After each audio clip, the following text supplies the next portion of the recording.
perspective, self-reflection. Okay, this is a good time of year for that. And this is my fourth time or third time on the show? Well, technically fourth time on Drumebox. Well, thank you to the co-founder, Mr. Nolan Silverstein. My apology. Yeah. Also Adam for booking me again for the time. Thank you, I appreciate that. Yeah, of course. Thank you for having persistent. me. Huh? Very persistent.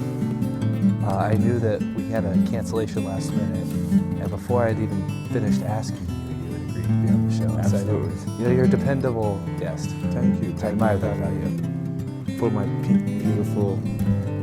What is it about this program that you like so much, appearing on Drumebox and things like that? Your particular show, or There's a Place, or Drumebox? Well, yeah, There's a Place. We'll keep it local.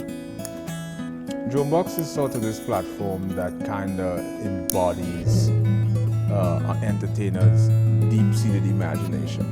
Whatever you can encapsulate or explicate in your mind, Drumebox sort of facilitate that. I mean, I walked in here to do my 1-hour lecture on mental disorder, or neurotypical misconception of everyone who falls outside the neurotypical spectrum. And I assumed I would have to work with a green screen. When I walked in, I had a TED Talk platform.